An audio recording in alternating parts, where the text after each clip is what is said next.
All right, it is time to recap our first day of the round of 16 action. Morocco move on past co-host Canada, making them the first co-host eliminated. And France barely get by Paraguay. A lot to get to here, so let's get after it.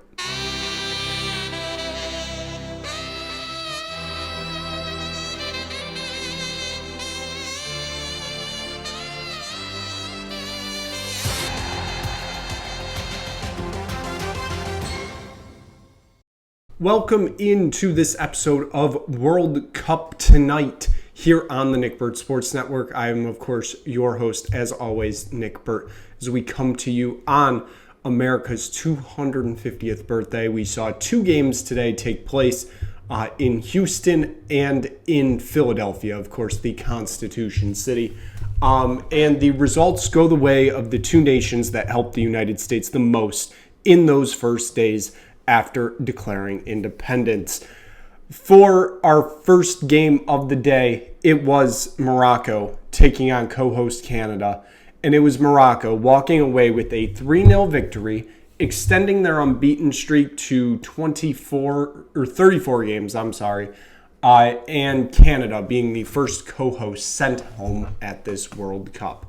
Not a lot to report to you about in the first half because it was Canada had their chances. It was just incredible saves being made by Morocco, whether it be the back line, whether it be, Yanni Bosu, the goalkeeper. They making incredible saves to keep this game 0-0. There was really no attacking threat from Morocco in the first half, even though they really controlled possession. I know there was a point they, I believe, had 60% of the possession in that half. And I believe they failed to record a shot within the first 30 minutes or right around there. But Canada felt like they were kind of inching towards a goal. And it felt like they needed to get one because if they didn't, you knew Morocco were going to strike eventually. So we go into the half 0-0. Chances really felt few and far between in that half. Obviously, Canada had a few opportunities that were saved. But if you're on the Canada side, you're like, okay, we kind of got them where we want them. We're 0-0. We're not down. We're going into the second half. Jonathan David hasn't had a great half, but it could get better. Obviously, we have, Kyle Larin on the bench or, Alphonso Davies. They'll come in as super subs, That doesn't really play out for Canada that way, as it was in the 50th minute. Morocco finally get the breakthrough as Olani takes a shot from basically in the half circle at the top of the box, blasts it just beautifully into the bottom right corner of the net. It gets past Crepeau. It is 1-0 Morocco in the 50th minute with Hakimi getting an assist. It was a very good assist. It really did feel like that was the moment that Canada lost the game, obviously. They had supremacy in the first half, and they just never capitalized on it, and you knew it would come back to bite them, and it did.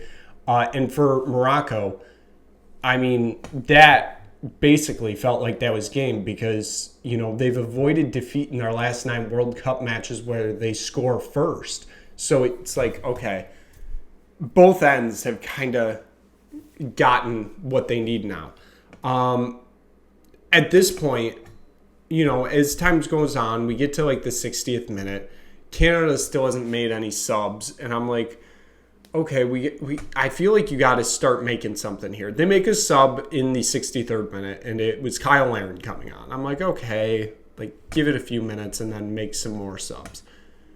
Well, those few minutes don't come, And time just keeps ticking away. And all of a sudden, we're like in the 75th minute. Canada still have only used one sub, and they look tired out there. And I just keep asking myself, why isn't Jesse making subs? Like, at some point, you have to try something. And he just wasn't. Ends up making 2 subs in the 78th minute with Schaffelberg and Promise David coming on. Those were not the 2 names I was expecting. I was expecting a different player with a D to start their last name, and that was Alphonso Davies. And he was nowhere to be found in that substitution. And then it was just about 5 minutes later, Ulani gets his second goal of the game. Just another... It was a breakaway opportunity, basically. Canada left stretched at the back. Diaz ran in, got it to Alani, back of the net, past Crepeau. And that was about it. That was about it for Canada there. They made another 2 substitutions in the 87th minute with Jonathan Osorio and Jaden Nelson coming on, which, of course, means they ran through all their subs. And their best player, Alphonso Davies, played a total of 15 minutes in this tournament. We'll get to that in a second. It was Rahimi scoring in the 8th minute of stoppage time. That was game over. Made it 3-0 for Morocco. And Morocco moves on to the quarterfinals, becoming the first African nation to make it to consecutive quarterfinals ever.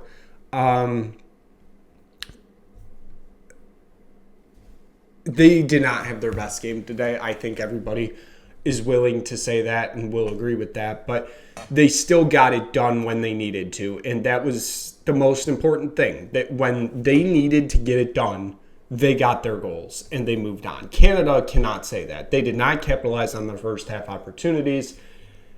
And here they are going home. Now, I don't even know if this is truly the right spot to get into the Alphonso Davies question, because I have a lot of thoughts on it.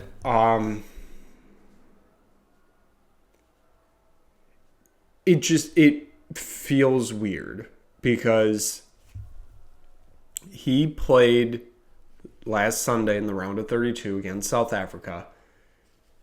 He got subbed on in the 75th minute. It was still 0-0 at that point, so theoretically he was playing 45 at least, unless you're subbing off a sub in extra time.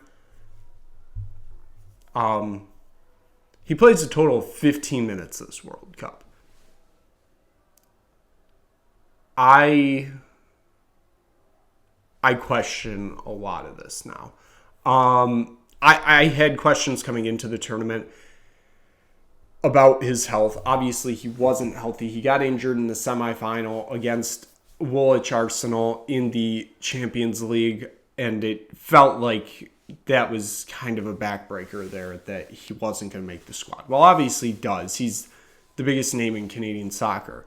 And, Jesse Marsch kept saying, oh, he's almost there. Oh, he's almost there. He's almost there. He could play today.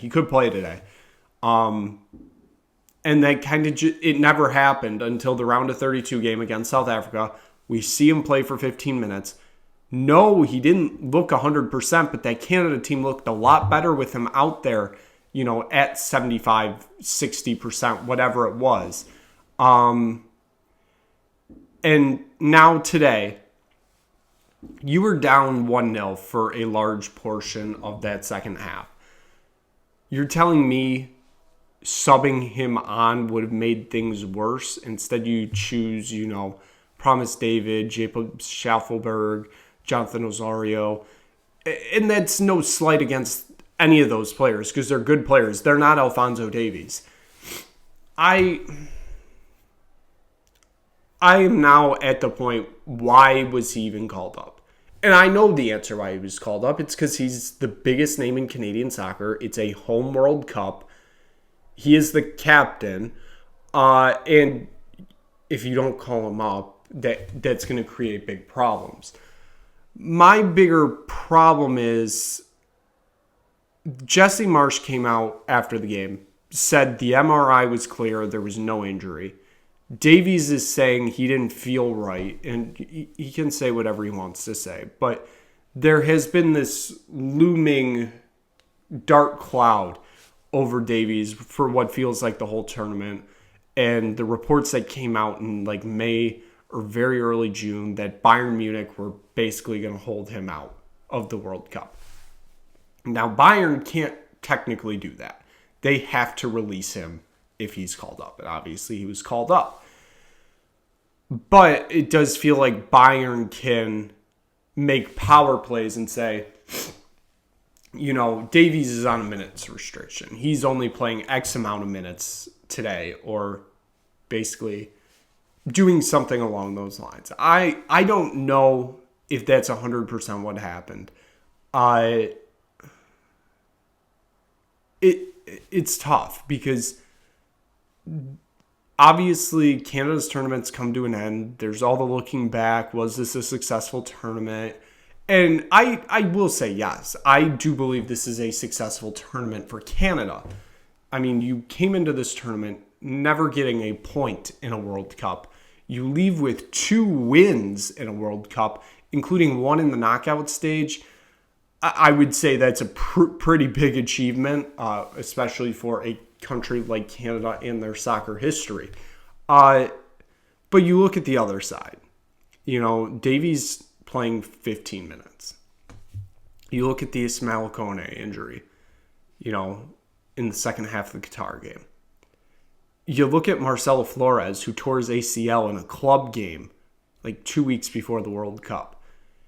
You look at all these injuries, and it does become a tournament of what if for Canada, which is just because that's going to sit with you for a long, long time. You don't know if you're ever going to have the opportunity again to host a World Cup, and this felt like this was the moment. Now, I'm not saying Canada was going on a run to the final if everybody was healthy, but I'm saying if everybody was healthy, results could have gone differently in a lot of different places. I'm looking at like the Bosnia game. They potentially could have got 3 points out of that. I look at the Switzerland game. Maybe they get a point out of that. Maybe they win the group. Maybe they're playing in Vancouver the next 2 games. And maybe things play out differently. Maybe they don't. This just, it feels like it is a moment for Canada soccer, to kind of look back, say, well, look at what we achieved this World Cup. But then it's also a look what we could have achieved. And it does feel a bit sad that we've come to that point.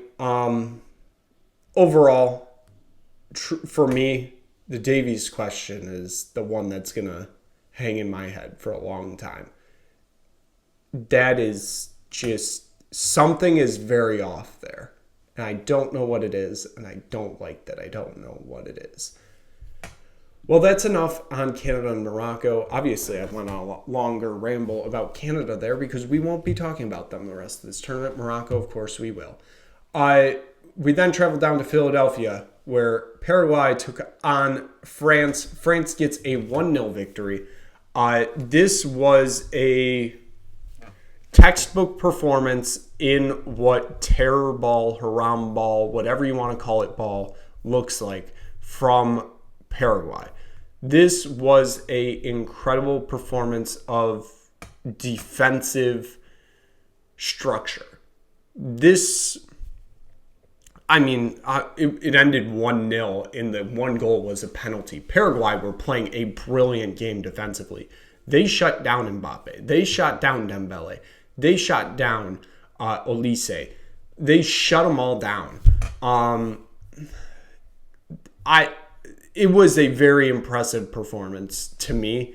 I know there's a lot of people hating on it, obviously, because, you know, it's disgusting football. But when you're an underdog, you have to play games like that. And it did almost work to perfection for them. The only goal in this game came off a foul in the box that they had to go to VAR for to confirm it was a penalty. Of course, Mbappe steps up, takes the penalty. Back of the net. 1-0 to France, and that's how it would end. The big talking point of this game was the fouls. The fouls were all over the place. Obviously, Paraguay are going to play a common bowl type game where they are going to get physical with you. They ended up with 0 yellow cards today, which shocked a lot of people. Well, it's a common bowl. They can kind of get away with a little bit more. There were a few fouls in there where I did question how is Paraguay not getting a card here. But overall, France also did not have the greatest of games today. But that's more because of what they were facing. They tactically were being challenged by a team that I think has shown kind of a bit of a blueprint to your other teams that will be facing France in this tournament of how to shut this team down. Now, you basically have to play anti-football to do that, but it's a plan. How that plays out the rest of the tournament, we will have to see. For Paraguay, though, it was a good-ish run. I only say that because they tried playing football once this tournament, and that was the game against the United States, and they got shellacked 4-1. They then refused to play football the rest of the tournament. They played their haram ball, they played their terror ball, whatever you want to call it. Got a 1-0 victory against Turkey, a 0-0 draw against Australia, and then took Germany to penalties and beat them.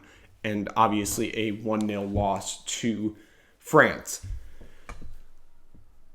These kind of games, it's fun to see that kind of thing happen, but the better team moved on, and we kind of figured that. So we are now, 5 days away from the two winning sides facing off against each other in Foxborough at the Boston Stadium, what should be an incredible game as France and Morocco will take on each other in the quarterfinals for a spot in the semifinal.